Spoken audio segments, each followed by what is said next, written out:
खुलुमबाय रायजोफोर, दिनै मोनाबिलिनि खौरांफोरा जाबाय। गिबि खौराङाव दं नेपाल हादोराव दासिम गिख्रंथाव दैबानाजों जिउ जोबनायनि सा 470 सुबुंनि गोथै देहाखौ बोखांनो हादों। खमैबो गुबुन फारसेथिं 1500निबो बांसिन सुबुंनि जिउ गोमानाय एबा मिसिं जानायखौ नुनो मोन्दों।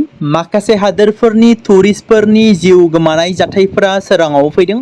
बेबायदिनो गोबां हादोरनि टुरिस्टफोरनि जिउ गोमानायजों लोगोसे गोबां सुबुंफोरा दासिम गोमानानै दं होनना रिपर्टआव फोरमायदों। थैनाय गोथै देहा बोखांनायनि अनजिमाया आरोबाव बांबावनो हागौ होनना नेपालनि रिपर्टआव फोरमायदों।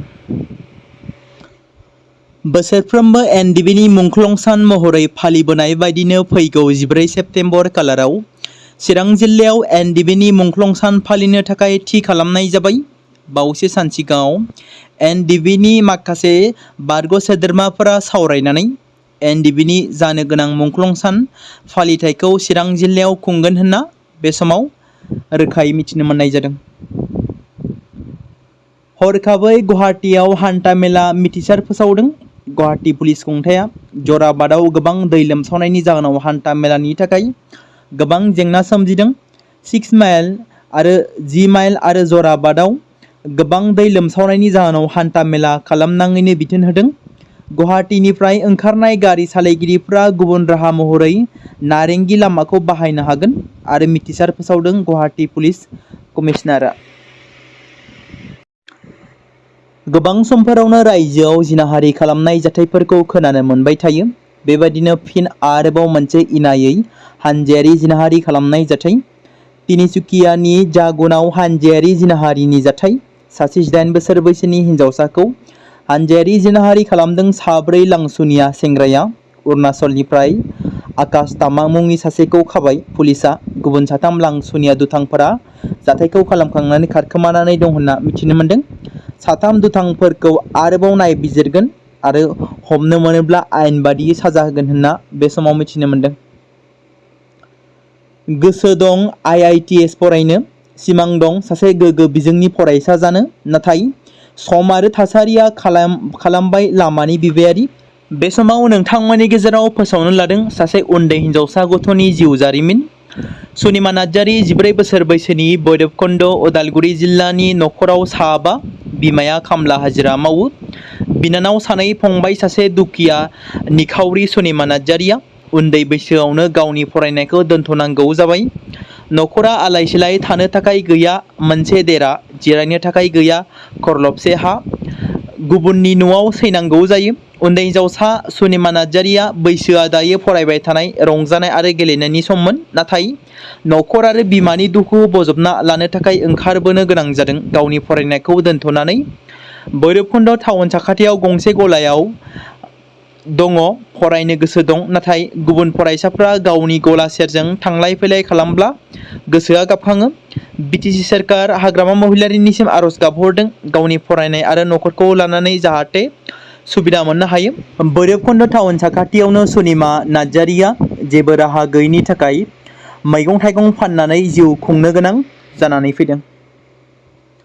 गसाइगावनि बड'लेण्ड साइन्स एकाडेमियाव रंजा बाजायै फालिनाय जादों 2020 बोसोरनि गोदान बोसोर फरायसाफोरखौ बरायनाय हाबाफारि।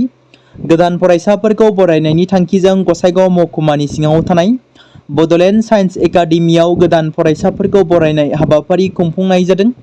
बे हाबाफारियाव ओनसोलनि गोबां सानसुमै सुबुंफोर आरो जायगानि समाज सिबियारिफ्रा बाहागो लादों।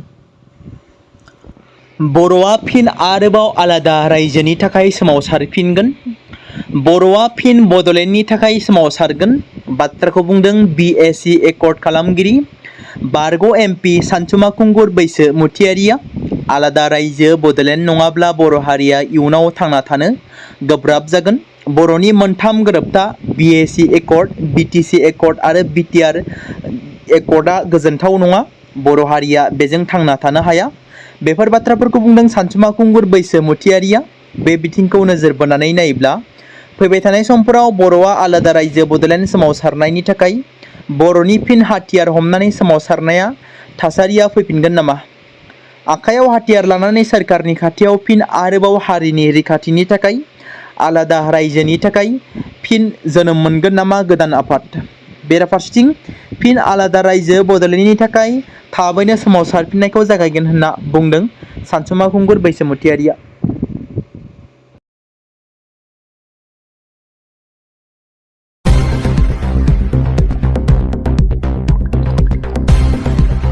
बे समाव मोनसे गोजोनथाव खौरां बाक्सा जिल्लानि बरमायाव थानाय रुरेल एकाडेमिया लानानै फैदों नोंथांमोननि थाखाय मोनसे गोजोनथाव खौरां। थांनाय SSLC आरो हायार सेकेन्डारिनि आनजादाव जाय फरायसा आरो फरायसुलिफोरा उथ्रिसारनो हायाखैमोन एबा फेल जादोंमोन, बेनि थाखाय रि एग्जाम होफिननो गोसो गुदुं फरायसाफोरा थाबैनो बरमा सेकेन्ड गेटआव थानाय रुरेल एकाडेमियाव मुं थिसनफैनानै मेट्रिक आरो HS आनजादखौ होफिननो हागोन। बेनि अनगायैबो जाय फरायसाफोरा थांनाय मेट्रिक आरो HS आनजादाव नांगौ बादि जौखोन्दो एबा मार्क्स लानानै उथ्रिसारनो हायाखैमोन, बिथांमोनाबो बे रुरेल एकाडेमियाव एडमिशन खालामफैनानै मार्क्स इमप्रुभमेन्ट खालामनो हागोन। स्ट्रिम हिसाबै आर्ट्स, साइन्स आरो कमार्सनि गासैबो फरायसाफोरा रुरेल एकाडेमियाव एडमिशन खालामनो हागोन। बेनि थाखाय थाबैनो 8761903455 नङाब्ला 87203585 जानबुं नम्बराव जगाजग खालामहरनो हागोन।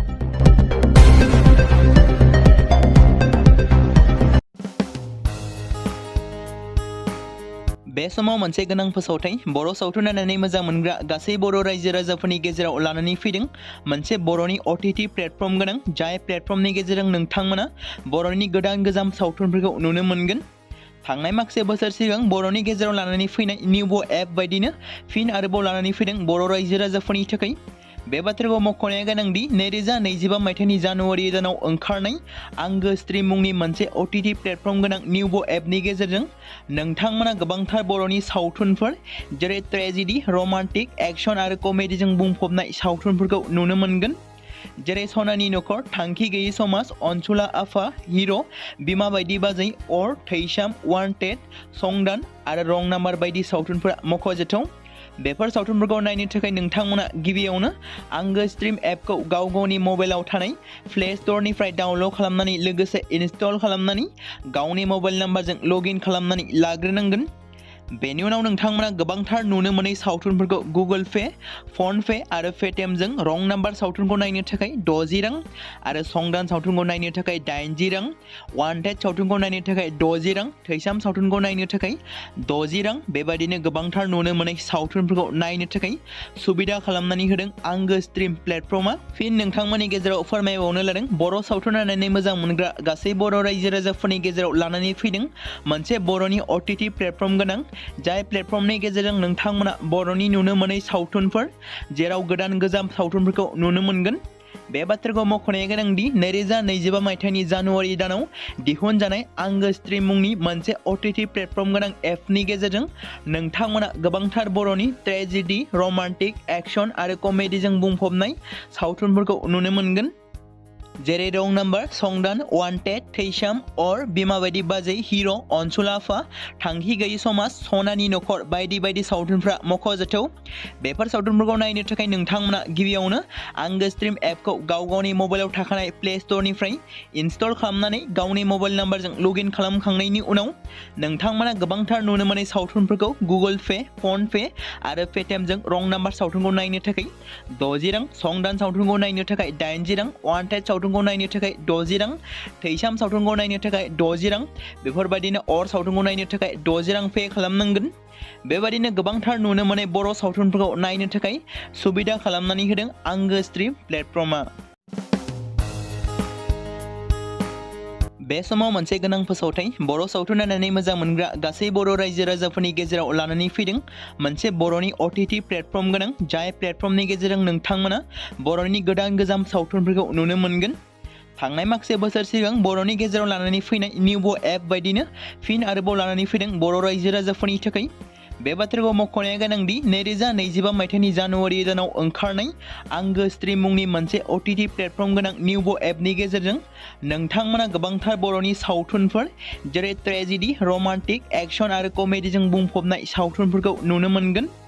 जेरै सनानि नखर, थांखि गैयै समाज, अनसुला आफा, हिर', बिमा बायदि बाजै, अर, थैसाम, वान्टेड, संदान आरो रं नाम्बार बायदि सावथुनफोरा मख'जाथाव। बेफोर सावथुनफोरखौ नायनो थाखाय नोंथांमोना गिबियावनो आंगो स्ट्रिम एपखौ गाव गावनि मबाइलाव थानाय प्ले स्ट'रनिफ्राय डाउनल'ड खालामनानै लोगोसे इनस्टल खालामनानै गावनि मबाइल नाम्बारजों लगइन खालामनानै लाग्रोनांगोन। बेनि उनाव नोंथांमोना गोबांथार नुनो मोनै सावथुनफोरखौ गुगोल पे, फन पे आरो पेटिएमजों रं नाम्बार सावथुनखौ नायनो थाखाय 60 रां आरो संदान सावथुनखौ नायनो थाखाय 80 रां, वान्टेड सावथुनखौ नायनो थाखाय 60 रां, थैसाम सावथुनखौ नायनो थाखाय 60 रां बेबायदिनो गोबांथार नुनो मोनै सावथुनफोरखौ नायनो थाखाय सुबिदा खालामनानै होदों आंगो स्ट्रिम प्लेटफर्मा। फिन नोंथांमोननि गेजेराव फोरमायबावनो लादों बर' सावथुन नायनानै मोजां मोनग्रा गासै बर' रायजो राजाफोरनि गेजेराव लानानै फैदों मोनसे बर'नि OTT प्लेटफर्म गोनां, जाय प्लेटफर्मनि गेजेरजों नोंथांमोना बर'नि नुनो मोनै सावथुनफोर जेराव गोदान गोजाम सावथुनफोरखौ नुनो मोनगोन। बे बाथ्राखौ मख'नाया गोनांदि 2025 मायथाइनि जानुवारि दानाव दिहुनजानाय आंगो स्ट्रिम मुंनि मोनसे OTT प्लेटफर्म गोनां एपनि गेजेरजों नोंथांमोना गोबांथार बर'नि ट्रेजेडि, रमान्टिक, एक्शन आरो कमेडिजों बुंफबनाय सावथुनफोरखौ नुनो मोनगोन। जेरै रं नाम्बार, संदान, वान्टेड, थैसाम, अर, बिमा बायदि बाजै, हिर', अनसुला आफा, थांखि गैयि समाज, सनानि नखर बायदि बायदि सावथुनफ्रा मख'जाथाव।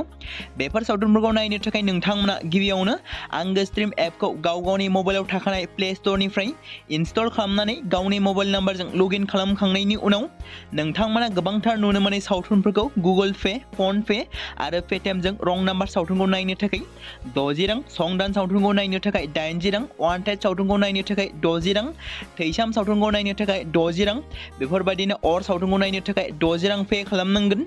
बेबायदिनो गोबांथार नुनो मोनै बर' सावथुनफोरखौ नायनो थाखाय सुबिदा खालामनानै होदों आंगो स्ट्रिम प्लेटफर्मा।